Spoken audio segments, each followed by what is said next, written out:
Le 21 novembre dernier, je vous ai nommé en qualité de Premier ministre, chef de gouvernement.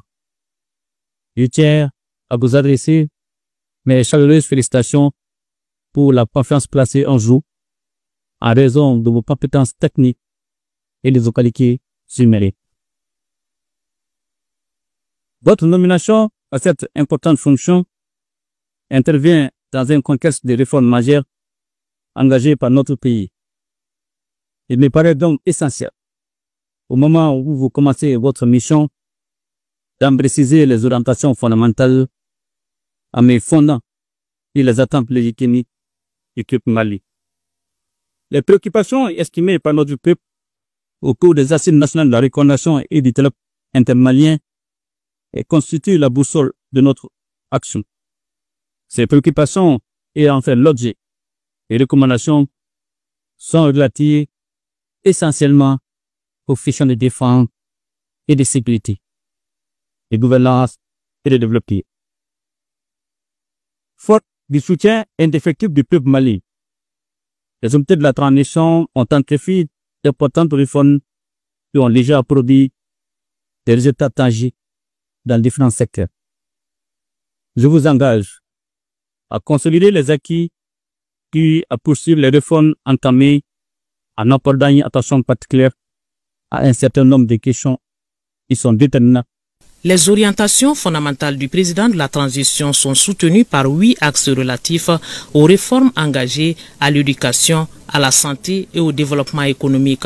La défense et la sécurité viennent en première position, vu leur importance dans le contexte de sécurisation du pays. En premier lieu, vous renforcerez les actions dans le domaine de la défense et de la sécurité. Les forces armées et de sécurité et constituent les remparts pour l'intégrité et la stabilité de l'État. Dans le même temps, la sécurité est le gage pour tout développement et toute vie harmonieuse en société. Les efforts du pays pour renforcer les forces armées et de sécurité en termes d'équipement, de formation et d'amélioration des conditions de vie doivent être poursuivis et intensifiés. Les victoires éclatantes sur les groupes armés terroristes et la reconquête de l'intégrité de notre territoire prouvent à suffisance la pertinence et l'efficacité de notre nouvelle politique de défense. Vous verrez à poursuivre la réforme de la justice pour lutter encore plus efficacement contre la corruption et les atteintes pour bien publics.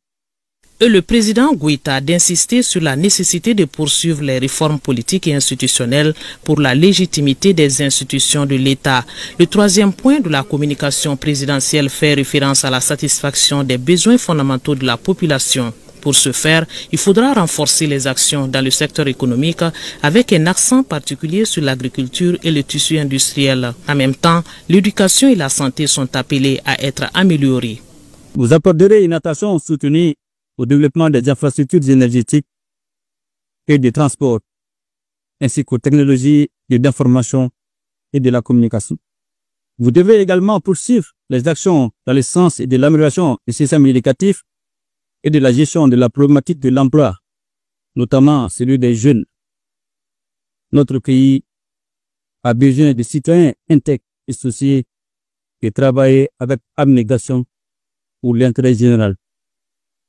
Vous renforcerez les actions visant à inculquer nos valeurs sociétales aux jeunes et cultiver en eux des sentiments patriotiques. L'apaisement du climat social permettra toutes ces réalisations puisque contribuant à la stabilité du pays, une conviction du président de la transition. Pour la diplomatie, les États fonctionnent désormais sur la géopolitique ou l'analyse des relations internationales et la géostratégie. Le Mali est dans la même logique. Le chef de l'État tient au raffermissement des liens de coopération avec les partenaires qui respectent la souveraineté du Mali et à la protection des Maliens établis à l'extérieur.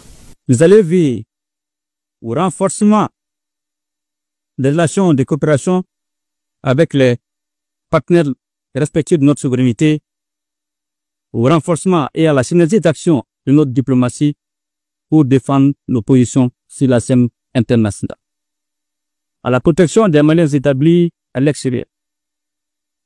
Aujourd'hui, notre peuple a décidé de dire son destin assis des deux frères du Burkina Faso et du Niger en créant ensemble la Confédération des États du Sahel.